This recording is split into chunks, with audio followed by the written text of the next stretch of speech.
అందరూ ఎప్పుడెప్పుడు అని ఎదురు చూస్తున్న యంగ్ టైగర్ ఎన్టీఆర్ నటించిన లేటెస్ట్ సెన్సేషనల్ మూవీ దేవర పార్ట్ 1 భారీ క్రేజ్ నడుమ శుక్రవారం రిలీజ్ కానుండగా సినిమా మీద ఆల్రెడీ అంచనాలు మరో లెవెల్లో ఉండగా బిజినెస్ పరంగా ఆల్రెడీ మాస్ రచ్చ చేసిన ఈ సినిమా ఇప్పుడు ఓపెనింగ్స్ విషయంలో రికార్డులను క్రియేట్ చేయడానికి సిద్ధమవుతుంది.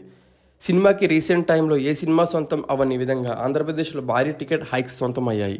దానికి తోడు సినిమాకి మిడ్ నైట్ షోల నుండి గ్రాండ్ రిలీజ్లు అలాగే రోజుకి 5 షోలు అడ్వాంటేజ్ కూడా లభించగా నైజాంలో సైతం మొదటి రోజు భారీ టికెట్ల హైక్స్ అండ్ ఎక్స్ట్రా షోలు అడ్వాంటేజ్లు లభించగా ఆంధ్రప్రదేశ్ మిడ్ నైట్ షోలు బుకింగ్ మరో లెవెల్లో ర్యాంపేజ్ను చూపెడుతూ దూసుకుపోతూ ఉండగా టోటల్గా ఆంధ్రప్రదేశ్లో ఇప్పటి వరకు 320 పైగా స్పెషల్ షోలు పడబోతున్నాయని సమాచారం.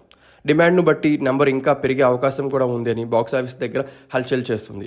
మొత్తం 80% టికెట్లు అన్నీ కూడా షోలను ఆల్రెడీ సోల్డ్ అవుట్ అవుతున్నాయి. ఎన్టీఆర్ క్రేజ్ పవర్కి ఇది నిదర్శనం. మిగిలిన చోట్ల కూడా బుకింగ్స్ స్పీడ్గా సాగుతుండగా ఓవరాల్గా స్పెషల్ షోలు ఎక్స్ట్రా షోలతో పాటు భారీ టికెట్ హైక్ అడ్వాంటేజ్తో ఈ సినిమా మొదటి రోజు ఆంధ్రప్రదేశ్ రేంజ్లో ఓపెనింగ్స్ ఉన్నాయని సొంతం చేసుకునే అవకాశం కనిపిస్తుంది. ఇక సీడెడ్లో అయితే బుకింగ్స్ ట్రెండ్ మరో లెవెల్లో ఉండగా అక్కడ openings one of the biggest day first collections అందుకునే అవకాశం ఎంతైనా ఉందని చెప్పాలి. ఇక సినిమా ఆడియన్స్ నుండి డీసెంట్ టాక్ వస్తే దసరా వరకు సినిమా మాస్ జాతర ఎన్టీఆర్ మాస్ జాతర చూపించడం పక్కా అని చెప్పేసి సమాచారం.